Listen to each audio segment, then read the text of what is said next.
Hi, I'm Baumber. I'm from the University of Technology, Sydney, and I'm going to be talking about building a social licence for carbon farming in the rangelands of New South Wales.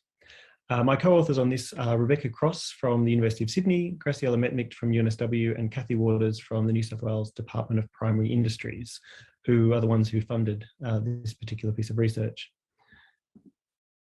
In terms of carbon farming in New South Wales, the real hotspot areas have been in the northwest of the state around Bourke and Cobar, and that also continues across into Queensland as well, but I'm focusing on New South Wales for this particular talk.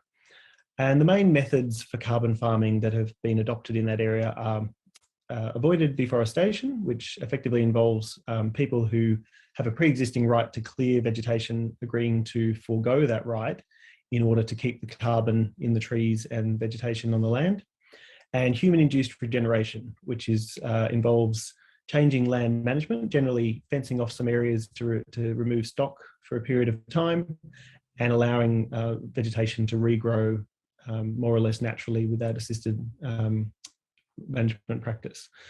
Now, both of these have eligibility rules around them, so you have to have the right. In case of avoidable deforestation, you have to have that pre-existing right to clear.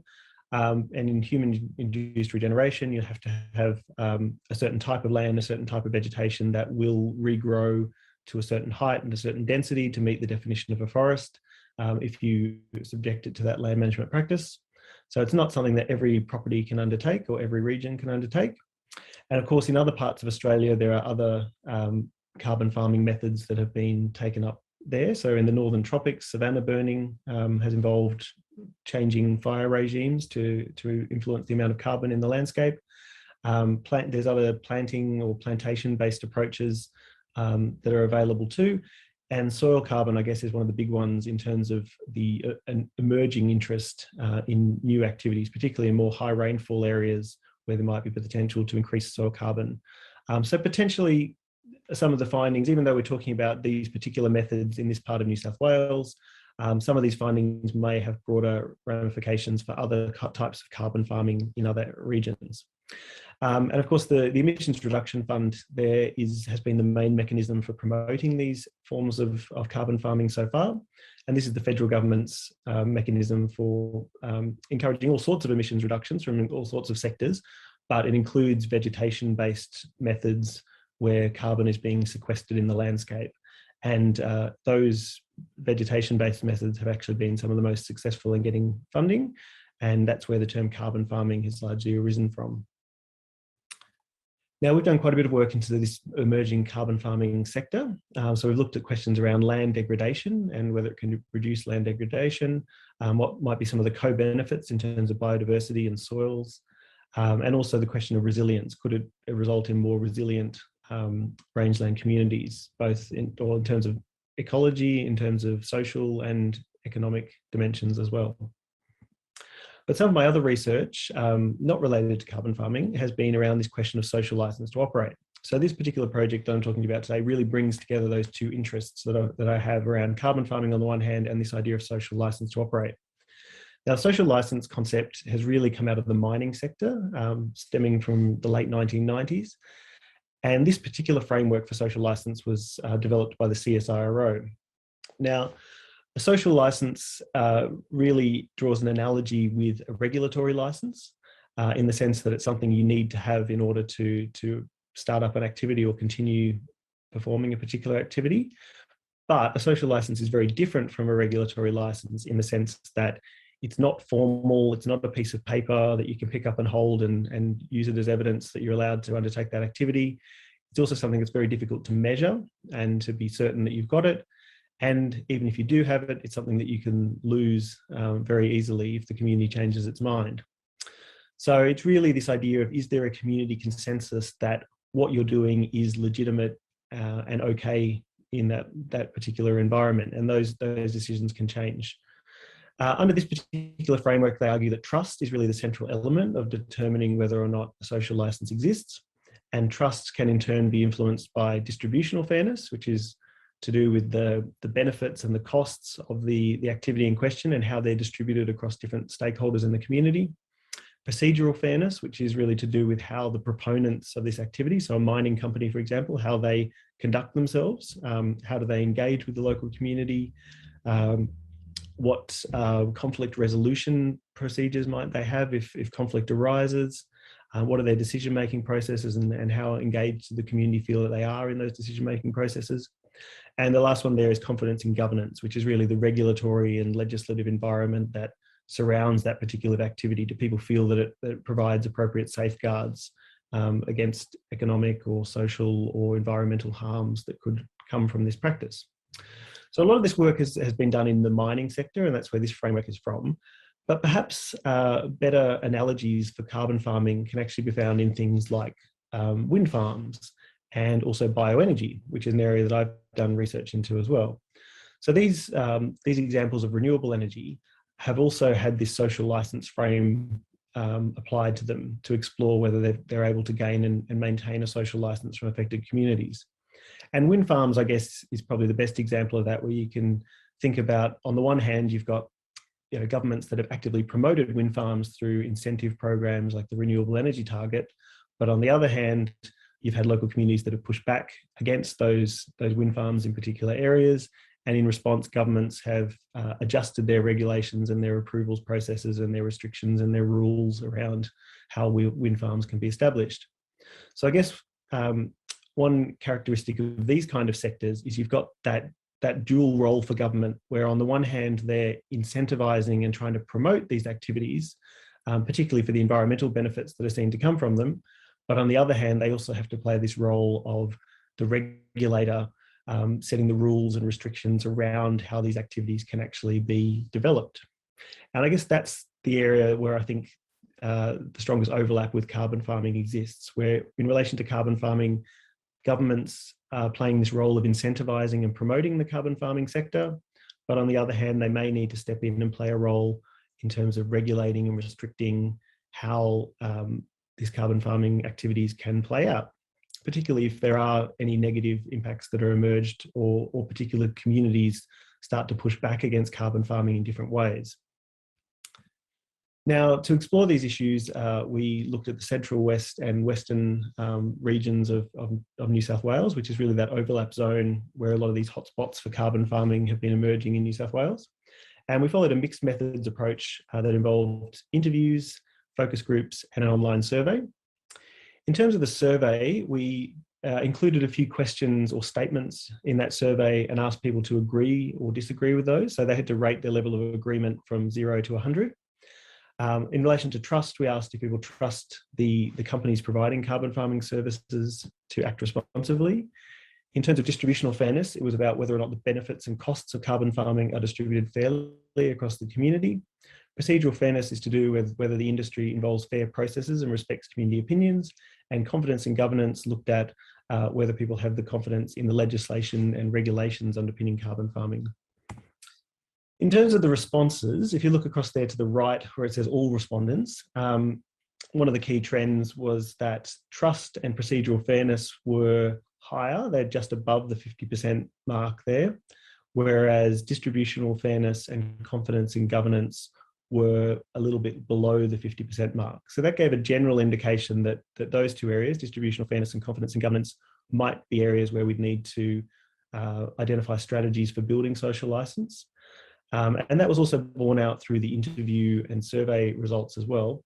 Just one other quick thing I mentioned about the survey, in terms of the different stakeholders, perhaps unsurprisingly, the aggregators and service providers in the middle there tended to give higher scores to trust in the companies involved in carbon farming. And effectively that was because they're employees of the companies who are involved in carbon farming. So aggregators, their role is to go around and recruit landholders and sign them up to carbon farming projects, and then to aggregate the carbon credits that come from all of those properties and to sell them into the carbon markets.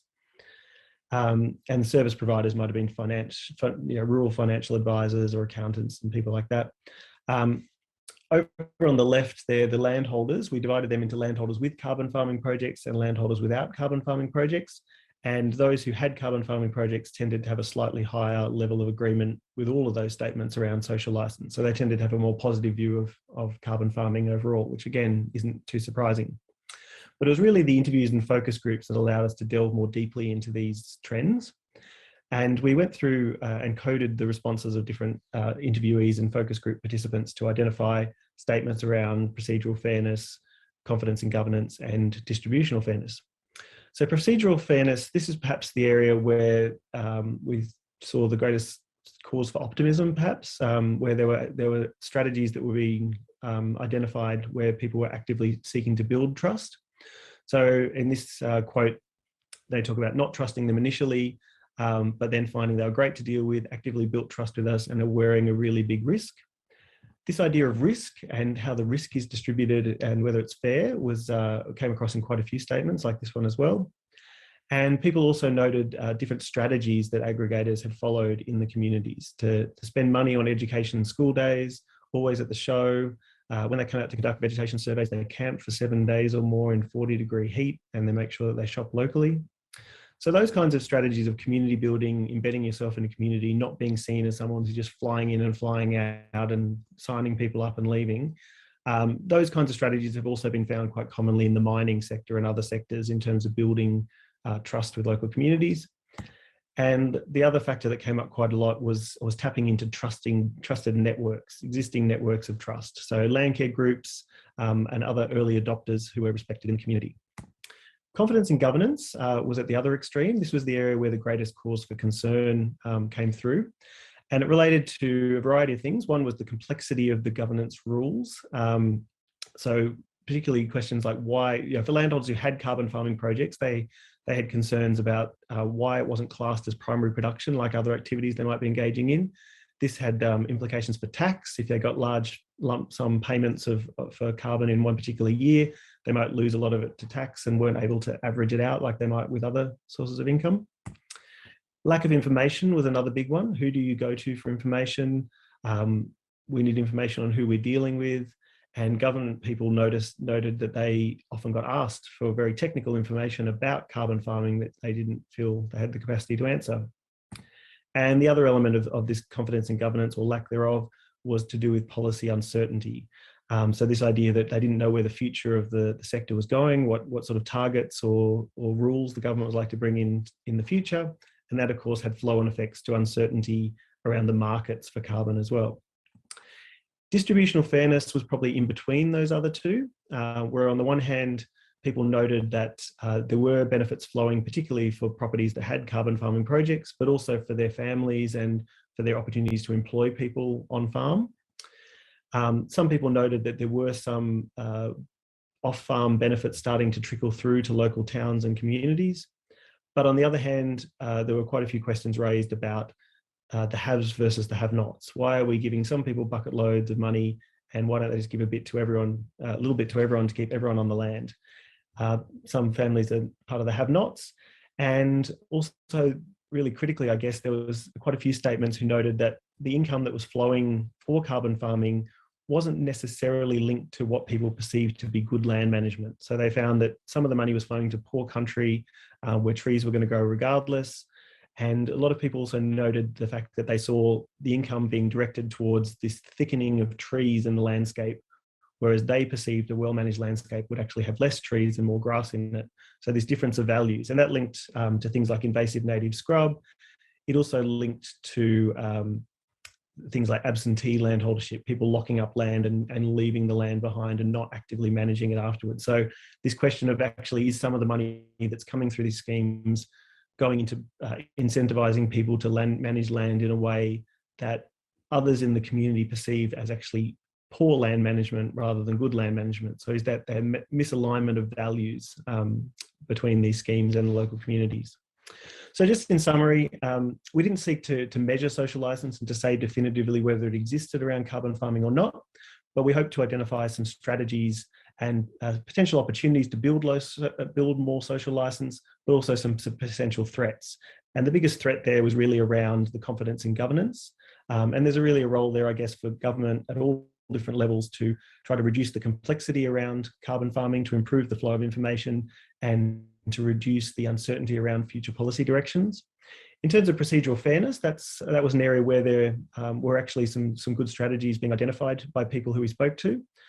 We couldn't say for sure how widespread this perception is or these strategies are, but there's certainly a number of strategies that came through there about how you can build trust and build social license with a community. And in relation to distributional fairness, it was really a mixed bag there, where there's really an opportunity to build social license from the benefits that might flow to the communities affected. But if it's done in a way that doesn't align with people's values, and people feel that the benefits are only going to certain people, and particularly those people who they wouldn't necessarily see as managing the land in the best way, then that presents a potential risk to social license into the future. So hopefully this also has some relevance to other areas that you might be familiar with and other forms of carbon farming that might be emerging in the future. And I'd love to talk more about it after the session. Thanks.